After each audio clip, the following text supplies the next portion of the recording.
Ítem. SCP-016. Clasificación de objeto. Keter. Procedimientos especiales de contención. SCP-016 debe mantenerse confinado todo el tiempo en un cuarto de 5 por 5 por 5 metros, a una temperatura que no exceda los 0 grados Celsius. SCP-016 permanecerá en la placa de Petri dentro del cubo de contención todo el tiempo, a menos que personal de nivel 4 o personal O5 autoricen su salida. La documentación completa de los experimentos realizados con SCP-016 debe enviarse antes y después de que se tomen muestras y duplicados de SCP-016. Las fallas en seguir estos procedimientos resultarán en la eliminación o reasignación como personal de clase D. Solo el personal autorizado tiene permitido obtener muestras y experimentar con SCP-016 bajo condiciones de contención BCL5. En el caso de que ocurriera una fuga, a pesar de los procedimientos mencionados, el personal directivo de la base deberá implementar un plan de sellado y contención código Sigma. Todo el personal infectado será eliminado en el sitio por las fuerzas de seguridad portando equipo antibiológico y antiquímico estándar de protección. Si la infección no ha sido contenida 48 horas después, el dispositivo nuclear del sitio será detonado. El personal restante no será evacuado bajo ninguna circunstancia. Se ha observado que SCP-016 sobrevive hasta 6 horas en la sangre, y varios minutos en el aire. Luz ultravioleta de alta intensidad y altas concentraciones de cloro han demostrado ser efectivas para esterilizar materiales no orgánicos. Descripción. SCP-016 es un patógeno sanguíneo recuperado de un minero censurado, que se hirió trabajando en un túnel profundo para extraer carbón. La herida se contaminó con polvo de carbón de la mina, posiblemente infectando al minero con esporas durmientes. Al cabo de varios días, SCP-016 infectó a los trabajadores restantes de la mina, así como al equipo de control de enfermedades enviado a tratar la epidemia. El personal de la fundación tomó control de la investigación y eliminó a todo el personal afectado. El paciente 0 fue capturado, y el pozo de la mina fue cerrado con un dispositivo explosivo. SCP-016 tiene un período de incubación que va de 24 horas a 2 años, dependiendo de la presencia y número de otros huéspedes humanos en el área. Los primeros síntomas son parecidos a los del resfriado común, e incluyen ojos llorosos, flujo nasal, tos y dolores corporales. La fase 2 comienza a las 48 horas, y consiste en una forma controlada de fiebre hemorrágica, mientras el organismo causa que una pequeña cantidad de sangre sea absorbida en los pulmones, creando un efecto aerosol. Durante la fase 3, el huésped comienza a sangrar profusamente por cada orificio corporal, incluyendo nariz, conductos auditivos, lagrimales, ano, poros de la piel, boca, uretra y, en caso de mujeres, vagina. La presión sanguínea se dispara durante la fase final. Se ha observado a los huéspedes vomitar sangre violentamente a una distancia de hasta 5 metros. Si el huésped logra sobrevivir al casi total desangramiento, el patógeno dormirá de nuevo, volviendo a la fase de incubación. Lo que distingue a SCP-016 de otras fiebres hemorrágicas como el ébola o Marburgo es su inusual respuesta al estrés.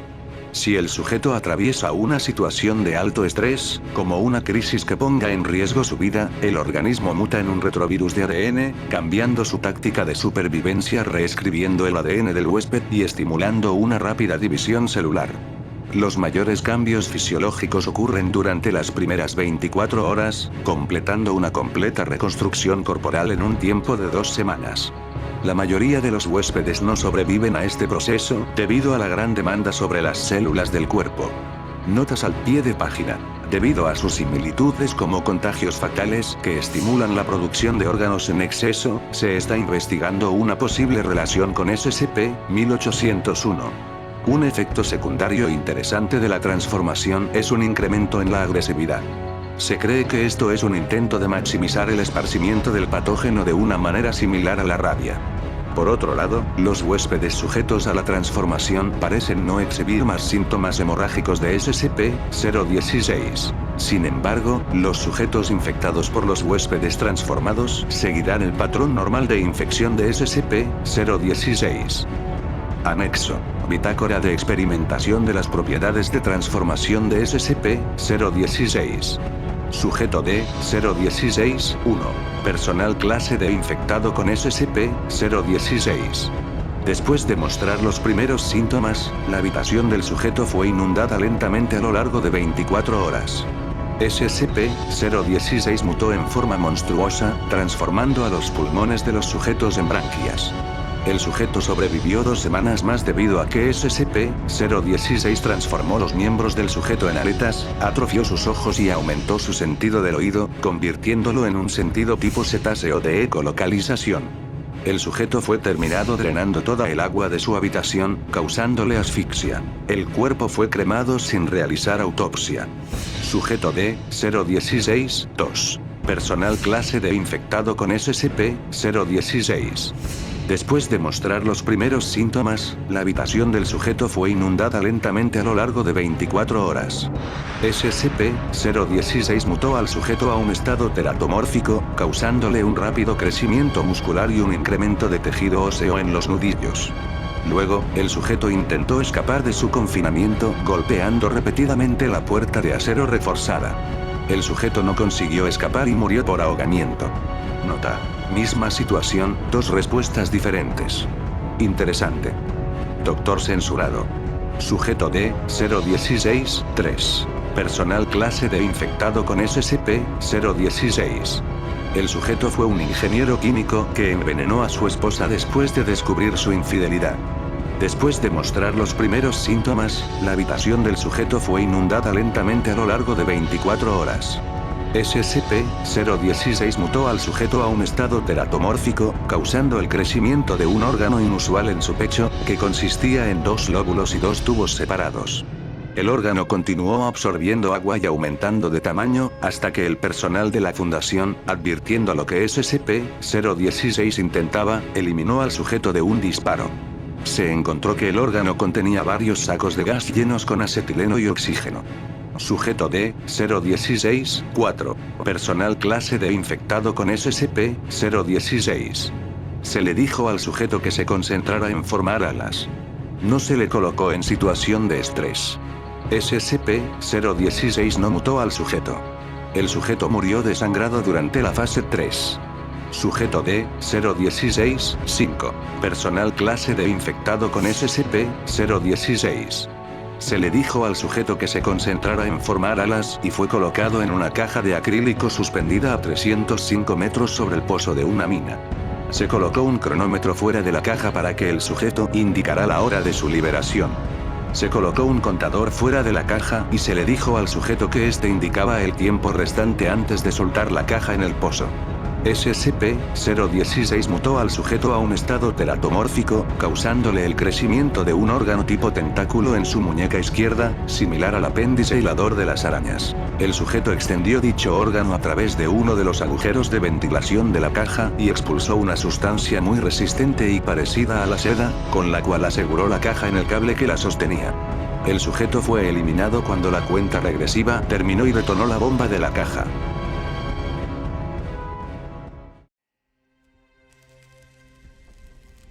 Buenas gente, aquí Lord Bestia. Esta vez les traigo un SCP de clase Keter, el primero que veremos en esta sección.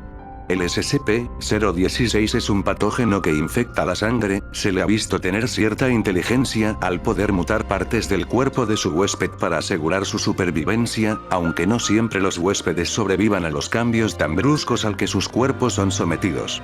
Al proteger al huésped, SCP-016 demuestra que maximiza las posibilidades de esparcirse a otros sujetos no infectados, demostrando ser capaz de pasar inactivo casi 2 años si no encuentra a otros posibles huéspedes. En la nota de pie, se nos menciona a otro SCP, el SCP-1801, enfermedad compartida. Ahora, ¿por qué hay una conexión entre estos dos SCPs? Leí el artículo del 1801, y es una especie de virus, pero este va desgastando la carne del infectado, no consumiendo algunos órganos. En resumen, aunque se nos diga que haya una posible relación entre estos dos SCPs, es poco probable a una atacar directamente la sangre y otro a la carne, y que el SCP-1801 no ha demostrado en tener la misma inteligencia entre comillas que tiene el SCP-016. Para efectos prácticos podemos obviar esta nota, ya que pasaremos a las teorías. Teoría 1. El SCP-016 es una mente colmena. En la bitácora de experimentos se nos deja en claro que este SCP puede responder de diferentes formas a una misma situación límite. Esta habilidad puede deberse a que el SCP-016 aprende de los huéspedes anteriores, al primer sujeto que mutó en una forma acuática y murió porque el tanque de agua se drenó, el SCP guardó esa información y la transmitió a las demás células. Es por eso que en la segunda prueba intentó escapar al saber que sería inútil adaptarse al agua. Y ya en la tercera prueba al saber que con la fuerza bruta no lograría romper el tanque blindado decidió ocasionar una explosión. Teoría 2. ¿Por qué el SCP-016 es Keter? Este SCP tiene todas las características para ser fácilmente clasificado como Euclid. Si bien no se han presentado brechas de contención, este SCP requiere más recursos que un SCP de clase seguro. La clase Keter es reservada para los SCOs más peligrosos y para los cuales no se conoce un método de contención fiable. El SCP-016 debería de ser Euclid, pero como su clasificación sigue siendo Keter, debemos preguntarnos, ¿por qué? Mi teoría es que si bien la Fundación tiene una muestra en contención, en el artículo nunca se nos dice que toda la mina donde se encontró inicialmente este patógeno haya sido destruida, sino que solo se selló la entrada. Puede ser que la misma cepa del SCP-016 esté esparcida por más lugares, a la espera de despertar de su letargo como pasó con los mineros. Concluyendo que la Fundación no tiene identificados los lugares de una posible infección, al ser este patógeno imposible de contener por sus cepas posiblemente esparcidas por todo el subsuelo y minas, se tiene más que merecido la clasificación de Keter. Aún claro, esto es solo una teoría. Esto ha sido todo por el video de hoy, gente, nos vemos, hasta otra.